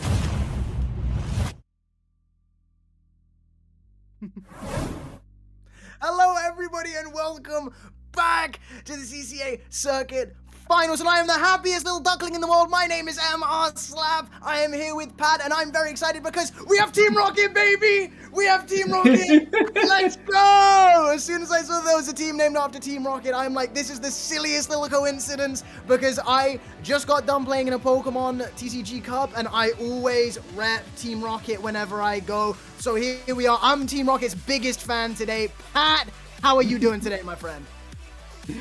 I am doing great, and the other team has a pretty apt name as well, because this is the final chance, the last ditch effort of today. We are in round 5. One team will get qualified for the part 2 of the finals. The other team will go home. Will it be Team Rocket? Will it be last ditch efforts? We're about to find out, and we'll be starting on Hagglefish Market for a good old game of tire control. Yup. I mean, Hagglefish, you see it everywhere, you know. Hagglefish is just the constant. I feel like in 10 years, if there's, for some reason, when like Splatoon 10 is out, people are still going to be playing Hagglefish Market. Because that map is generalized. I see it everywhere. And you know, it's just like seeing an old friend again, seeing it there. But not in tower control. I usually see it on zones. But anyways, Hope you're all just as excited as I am to get into this game right now. Pat, what are you thinking about these weapons? Because I'm seeing a couple weird ones. Yeah, I think Team Rocket is in blue. We have our colors inverted. Because I don't think Meowth is on last ditch effort. Jesse, yeah, I don't know. I don't remember Team Rocket having a charger bug, but that's just me. But there we go. We are going to be seeing Team Rocket getting the first pick on that roller there. But last ditch efforts are going to be answering quickly back with that S plus. 2 picks down on the side of Team Rocket. Ooh. And here we go. Last ditch efforts are going to be able to take the tower first. We already see that Booyah Bomb coming up. The S plus, such a powerful weapon. You see it on both teams right now. That weapon is broken. Oh, and that's 2 coming down from the splashdown. Prepare for trouble and make it double. Indeed, 2 of them. That's the whole wipeout as well. Start playing the music. Come on, the only people blasting off today is last ditch efforts as Team Rockets right now. They're making headway through this game. Look at that. We're seeing the Zipcaster going in such an aggressive move, but it does get punished as that Ultra Brush does go down. Meow on that S plus goes down as well. It's just Wobbuffet on the tower. And once again, they go down. Last ditch efforts playing an incredible game right now. Yeah, but I mean, the defense by last ditch effort is going to be enough. We have both teams reach the first checkpoint, but not be able to break it, which means we're still pretty much on an even game. And whichever team is going to win this fight, is going to win this neutral, will have the opportunity, will have the way forward. And right now it's last ditch effort deploying the bubbler and getting back to the checkpoint with 3 down on Team Rocket. It looks like Team Rocket is in danger. Yeah, but we do have that Booyah Bomb come on. I do believe it has just been popped. It might be nice. It does get a pick there, but we do see a Booyah Bomb of last ditch efforts own come in. But what a bomb throw coming out there. That's beautiful. That's 3 down from last ditch efforts as well. Team Rocket look like they're just gonna be trying to weasel their way back into this. Maybe they have another little evil plan up their sleeve to get back in this game, but it looks like last ditch efforts still just gonna be coming back as aggressive and as powerful as ever. The S plus going down on the side of Team Rocket again, and would you look at that, a little sneaky flank coming out from that sploosh. But they do lose the 1v1. Soda has been popped. Such a powerful special as well. Oh, but no, we go down to... Oh, the S plus. I thought that was just a bomb there. No, the S plus managed to hit that cheeky little indirect. Ooh, yeah, I mean, we keep seeing trade after trade after trade. These two teams simply waiting for the other team to make a mistake, punishing it, making a mistake themselves. And the tower goes back into mid right now. We're about to reach the last 2 minutes of the game, and last ditch effort, they have 1 checkpoint advantage, but Team Rocket is not done right now. M2 activating the Booyah Bomb, surviving still and making beautiful moves with the S-Blast. That's going to be another push for last ditch effort. Yeah, as you said, we're dwindling down into the latter minutes of this game. It's going to take a lot for Team Rocket to get back into it, especially with that bubbler set up with 2 down and just this S plus so commanding at this ledge right now, able to get an assist and probably a whole lot more as Team Rocket really are scrambling to get back in this one. As you said, trades are happening left, right, center with that 3 down on the side of last ditch effort again. That's the wipeout. It looks like Team Rocket is not down or out just yet, Pat. It is not over. Team Rocket is still in the game. They have momentum. Now they need to use it. They need to keep going and painting around, preparing the push together is a good... What is happening? Why is the tower taken by last ditch efforts? No, because that's the sploosh. That's what the sploosh does. The sploosh comes around very sneakily. That guy's very sneaky. He's a little ninja man. He's like, wait, I gotta come around and surprise you. But you know what's not surprising? Just seeing a kill right in front of your eyes like that. The crab going down as well. But look at that. Oh, my M2 on that S-Blast has just been putting on an absolute clinic for us today. Right now, last ditch efforts maintaining their presence in mid, and that S-Blast so dangerous, so critical right here, getting the splat on the backline for the other team is going to really allow last ditch effort to take control of mid. And with 20 seconds left, I mean, they're riding the tower still, but they don't even need to push in. All they need to do is keep their control. And I mean, hey, look, you've got the Booyah Bomb, you've got the Crab, you've got another bubble that's probably about to be popped. That's 2 down on the side of Team Rocket. I don't really think it's going to take too much to just keep this tower going in their favor. And there we go. That little flicker of life of overtime being snuffed out immediately. That flame on that candle being blown straight out as last-ditch efforts are able to take this game 1. A very scrappy game 1. Scrappy game 1, but last-ditch efforts was the team that was able to push further. We saw Team Rocket being able to fight and being able to be in there, fighting for mid, being all around, but when it was time to push the tower, they didn't break a checkpoint. And you have to break checkpoints in tower control if you want to win. That's kind of part of the game, which means game number 1 will go to last-ditch efforts. But if Team Rocket can play off of the control that they were able to get on their side of the map and use that to build something more, they have lots of opportunities to get back into this set, Slap. They definitely do, and especially with how drastically the map mode combination is going to be changing up next. It's still all to play for in this best of 5 set for Team Rocket. The last-ditch efforts just definitely had some upper hand to that first game there. Yeah, for the next game, we are going to go into Rainmaker on Manta Maria. Also, the mode where you want to go as deep as possible into enemy territory, but this time with the Rainmaker, with that huge weapon that can change the game. And especially on Manta, you have these flank routes that can really allow you to switch things up and sneak your way into enemy, behind enemy lines without them noticing. You know, I do think that this Octobrush and this Flushamatic are really going to love this map that is going to be picked for this game 2. I feel like they're going to have a lot of fun in particular.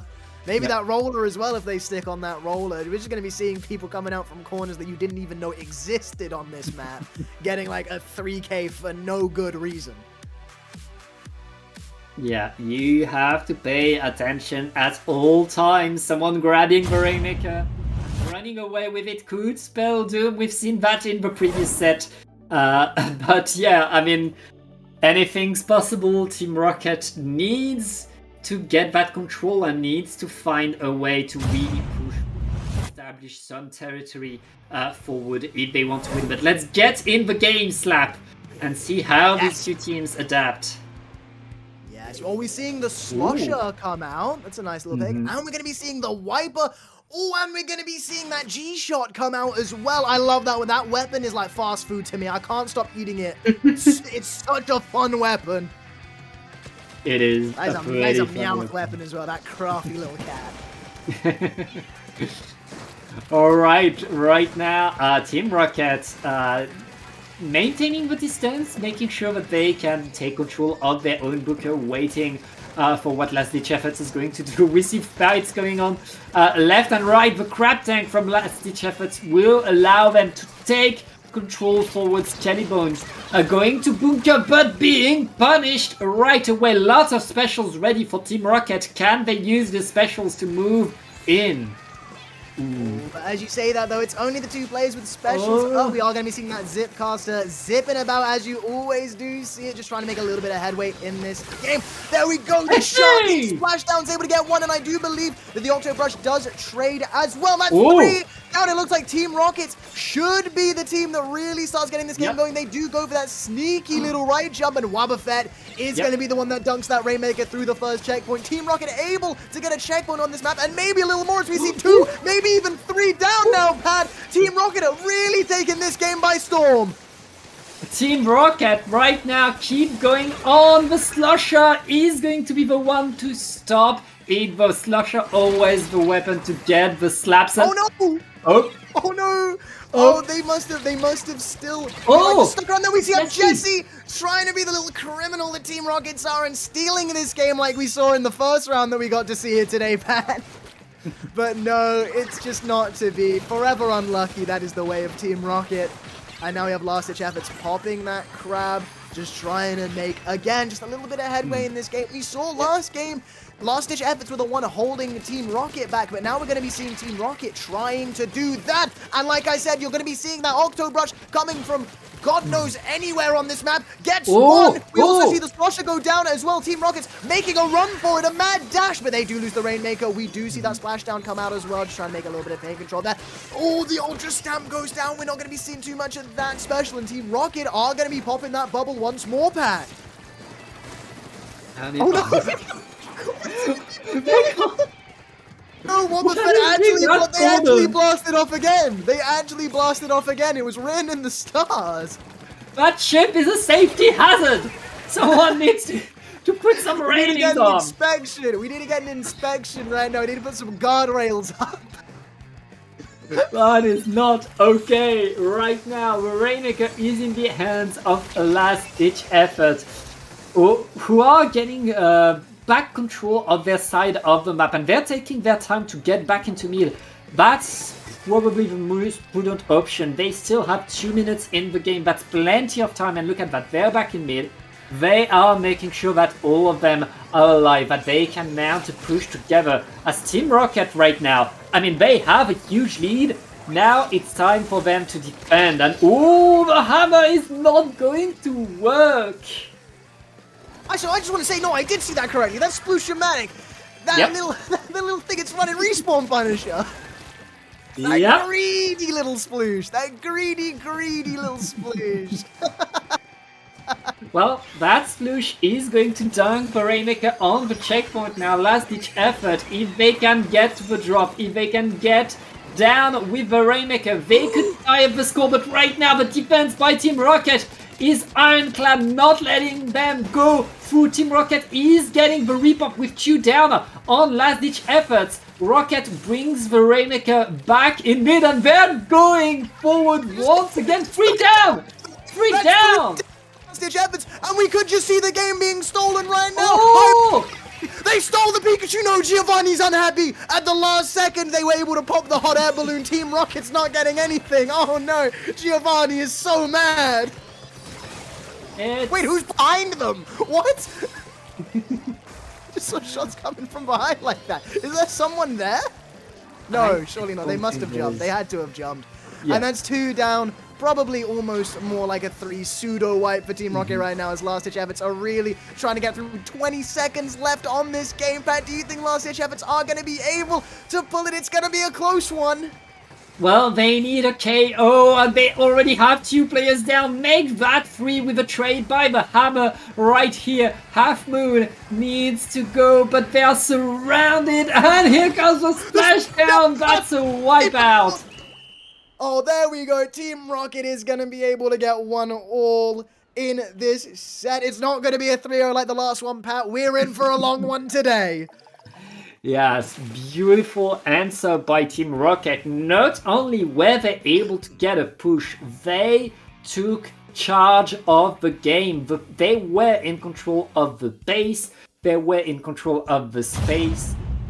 They got all the points. I mean, they almost got the KO.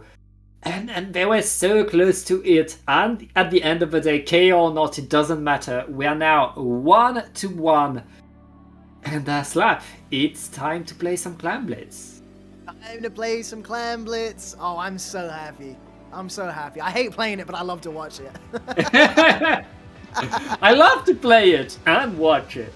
Okay, there we go. No, it's just like my brain is just a little bit too, I like focusing on doing one thing at a time. I like, there's a tower, I need to ride the tower. There's a zone, I need to splat that zone. There's a Rainmaker, I need to get it to the end. What are all these little clams around the map? What do I even have to do with these? What are these, sweets? What are these? I don't know what to do with them. But when I get to watch it, I'm like, oh, I see now. Wait, that's kind of smart. And that's what we're going to be seeing with probably, okay, in my opinion, the best map for Clam Blitz. We're going to be going to Inkblot Art Academy. Ooh. I love that map for Clam Blitz. It feels so claustrophobic, That's a hot take. It just feels like everything's happening all at once, and I love it. I love Inkblot clams. Yeah, I mean, Inkblot clams has been here for a while, and it's very much I'd say a classic Clam Blitz map where you really have this. You take the grenade and then you have to throw bombs, prepare the push, use your specials to go in.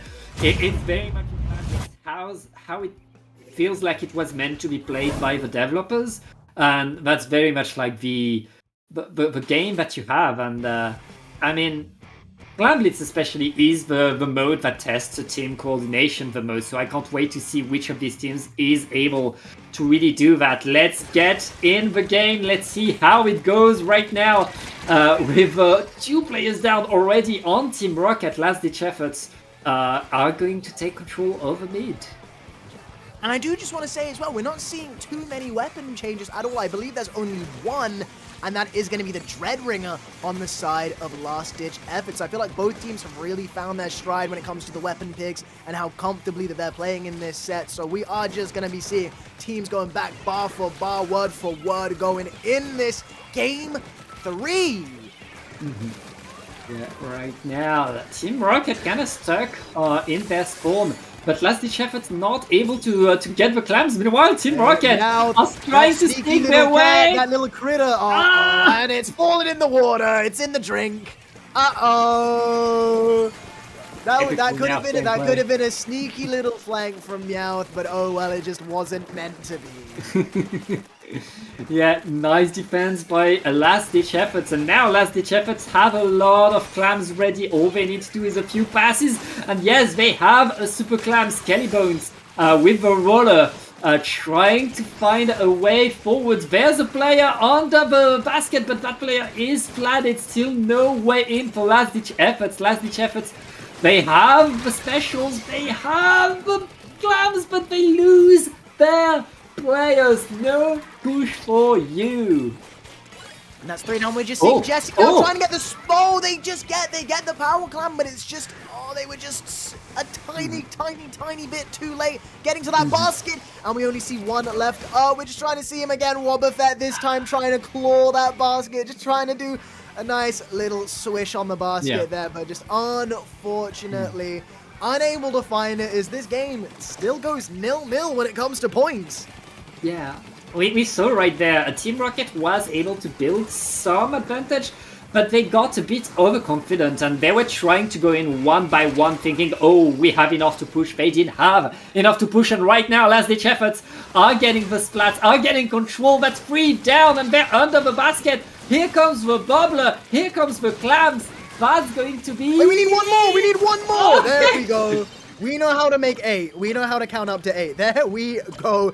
Finally, I think just there was one little stray clam that the roller just wasn't able to find. But you know what? Getting to 65 points remaining, that's not too bad. That's not too bad for a first dunk. Because the last thing that you want in this mode is getting that one clam in the basket and just going, well, I guess they have a pity clam now to instantly clap back. Yeah, right now, Last Ditch Efforts. Not only didn't they take the lead, they still have control over mid. They still have a lot of yellow paint around, and Team Rocket are using their specials from their platform, and they're not finding the splat. Instead, those splats are finding them. Last Ditch Efforts getting more and more, and I mean, we could see another push right there. MQ has 7 clams and a crab tank deployed. After that crab, they could have a way in. You know, I feel like in this Team Rocket have just been throwing out specials willy-nilly. Like, I've been seeing splashdowns get popped on top of no one. I've been seeing these Zookas come out and not really finding anyone. And here we are, Last Ditch Efforts are going to be able to break that barrier. Once more, we're going to be seeing some more clams get thrown. And can we make it past that halfway point of 50? No, we're getting straight to the baseline of halfway. But Last Ditch Efforts are so much further in this race than Team Rocket. Team Rocket is still at the starting line. We're seeing Wobbuffet. I think they picked up the pity clam a little bit too late. The second one didn't spawn. Team Rocket beat Eager right there. With 1 minute left, they need to mount a push. That super clam, they need it. They need to get it near the basket anyways. And right now, with 40 seconds left, they are activating their specials. And, the splat before they could activate the splashdown. Yup, it's only the Kraken in there right now. Meowth is able to grab the ball, but we don't see a dunk from them. 20 Yep. minutes left. I think Jesse does have 7 clams, so all Jesse needs to do is find that one more clam, and we are going to be able to go into overtime with a power clam. But they do go down at 0. That's a wipeout with 0 clams on the board. You might as well just skip this next 10 seconds, because I do believe that this game is just gonna be over, Pat. Yeah, last-ditch efforts, up 2-1. Are playing the game pretty rough, and Team Rocket right there, kind of struggling to coordinate a push, were not able to get a comeback. That is a match point for Team Last-Ditch Efforts. I mean, to be honest, it was right as you said, that this set was just going to go down to whichever team had more coordination, whichever team was able to really just, group up as that team and play like a well-oiled machine. And Team Rocket, well, as you saw with that push that they tried, they just went in a single file line to go walk off a cliff, basically. Like, they just didn't have that excellence that Last Ditch Efforts had when it came to coordinating their specials, just waiting for that perfect moment to get in and start dunking those clams. And Last Ditch Efforts just absolutely had that plan to a T. They were working like a well-oiled machine. Yeah, it's not easy to get a push together, especially on this map. It's not it's a deceptively hard map to coordinate a push on.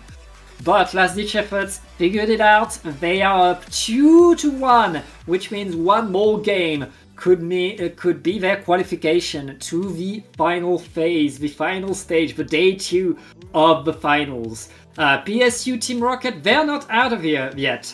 And they've shown us in Rainmaker that they were able to be strong, that they were able to get things going. Now, can they do it on Splat Zones, this time on the Runes Umami? I mean, thank you for remembering that, because I cannot see that on my screen right now. I always have Senju Ink open on the side, just in God case. bless you, Pat. God bless you, Pat, because I would have been staring at that screen like, huh? We don't even have Game 4, actually. Wait, they cancelled the rest of the set. It is a best of 5. It is a best of 5. It is a best of 5. I just saw Inkblot Art Academy Game 3, nothing else. I'm like, oh, wait. I don't know what we're going to be playing, actually. Wait, hold up. They cancelled the rest of it. Team Rocket got found out. Officer Jenny turned up. they said no more. Yeah, Anyways, well, we are yes, going to be going more. into our game for Umami Zones. And once again, we see no changes. Is that going to be mirrored? Oh, That's Jesse? a dynamo. That's a dynamo roller, and that is a Splatter Shot Pro. We did change up the weapons, actually. Yeah. Jesse pulling the big guns right there, wanting to slap everybody with the biggest roller around. Last Ditch Efforts, unfazed, are going to go in and try to paint both zones. And ooh, 2 down already. Last Ditch Efforts are riding the momentum that they built in clams. Oh no, that was like a horror movie, watching the dynamo back up and go, wait, no, don't come at me, and just seeing the hammer come down on him. That was an unfortunate sight to see, but it looks like Team Rocket is going to be able to get back in this a little bit. That is 3 down. All we have to do now, we pop. Okay, we popped the strikes, maybe a little bit too prematurely just to confirm that last kill there, but we do see Wobbuffet. I believe we are going to be getting in control, get those penalty points up and running and start getting a few ticks ourselves, but that is 2 down already. Last Ditch Efforts just charging straight back in, as aggressive as ever. We are seeing some jumps back for Team Rocket though, but there we go. Last Ditch Efforts back in control. We are going to see those penalty points start to tick down. We're able to trade if we're the Octo Brush. Soda has come out for the side of Team Rocket as well. Now, I did forget that is the special that Dynamo runs, but here we are. We do see a crowd come out. Last Ditch Efforts. Pat, we're seeing a mirror of the last few games, aren't we? I mean, right now, Last Ditch Efforts, the more they play, the more confident they are in their fight, and they are earning that confidence. Meow with the Kraken is trying to stop things, but you can't paint with a Kraken. This is so rough. Slap, 30 ticks left, and Team Rocket has one last chance to get at the zone. I believe this is going to be Team Rocket's last-ditch effort. We do see the zip cast get popped, hits their head on a little barrier, hits their head on a block barrier. Oh no! Gets stuck in no man's land. We're seeing it tick down, but they do lose control. That is 2 down on both teams right now. We're seeing the missiles come out. Is that going to be enough? Oh! We stop control. Last-ditch effort stuck at 5 points with 63 whole penalty points. But we do see the crab come out, and that's 2 down on Team Rocket with 1 down on the last-ditch efforts. That's 3 down on Team Rocket now, and that's a wipeout. Last-ditch efforts just cannot be stopped, Pat. Well, they can be slowed down. Team Rocket burned themselves some time by applying penalty right here, but they're back to the drawing board. They need to mount another push. They need to be able to push last-ditch efforts away right now. And look at that. They're waiting for the special so that they can coordinate together. It's working. They're getting the splat slap. And right now it's 3 down. It's a wipeout. Team Rocket is back on top of the map and they're about to score points. I think for the first time in this set, Team Rockets are truly the ones that are in control of this game, being able to get a little bit more map control, pushing up a little bit more. But what are you going to do when you see that crab get popped on the high ground like that? Jesse is going to try and do a big vertical flick, but that's a little bit too much to ask for the poor little Dynamo roller. Yep. We do see that hammer come out as well, getting a splat. And once again, like clockwork last-ditch efforts, like clockwork, like poetry in motion, last-ditch efforts is just playing this game to a T like it's a science. And they are getting more and more presence on the map right now. Team Rocket losing their Dynamo. That's a lot of paint that they could have used for the push right now. The Kraken is deployed once again. Team Rocket are going in 1 by 1, but they're winning the fight 2 down onto last-ditch efforts. Meowth is going to be sent back. Can they apply penalty? They need to paint bomb zones. They're not able to. Last-ditch effort. Oh! Oh wait, no. Yeah, no, we needed to remember to paint a little bit, guys. And there we go. Last-ditch efforts is going to take this set 3-1, knocking out Team Rocket, going into the finals. And what a set. What a set to see. We just saw last-ditch efforts working perfectly together, like they were all tapped into the same brain. That's how that they were going into this. And you know what? Team Rocket's working like Team Rocket does in the anime, you know? They were scrappy. They were trying to fight underhanded, you know? And you know what? It's got them this far. They were able to get a game win. Massive props to Team Rocket. And, you know, I'm supposed to be unbiased, but, you know, I can't just sit here with the Team Rocket shirt on and say that I wasn't a little bit biased. So it is sad for me to see him go. But massive, massive props to last-ditch efforts. They played this set beautifully. Yeah, they did an incredible job, which means they get qualified for the finals of this Division 3. Beautiful game by them, and as you said, like, they really had that ability to push as one to take control, and they were like clockwork going in and taking all the space, winning all the fights together, surrounding their opponent. And that's how you win a game of Splatoon, and that's exactly what they did. Beautiful game by last-ditch efforts. We'll see more of them tomorrow, Slap. We will. Yes, we will, Pat. We will, but I guess that's the end of us today. It was a pleasure casting with you, but before we go, do you have something to plug? Not really. Okay, well, that's fine. I mean, you see a Twitter link there on the screen at m_r_slap. And if any of you, for any reason, are interested in the Pokemon TCG, I have made a Twitter for that as well. So if you do want to follow that, it's at amp for2 as well. If any of you are interested whatsoever. But anyways, Pat, where can the lovely people watching this find you? Well, right here you can see my Blue Sky handle, which is the best way to get news from me. Also, usually on Dapple Production, but that's pretty much it. Yes, I need to start coming back. This was so much fun. I just want to say this was so much fun. Me and Pat, we used to do a lot of commentary over at Dapple Productions until I sat on my lazy bum and stopped doing commentary for a little bit. But I think this has motivated me. Hopefully, you guys are gonna see my ugly mug around again soon. Yep. Well, that's going to be it for us today. Special shout outs to our awesome observer CKK, who did a wonderful job. And yeah, goodbye, and we'll see you in the next one.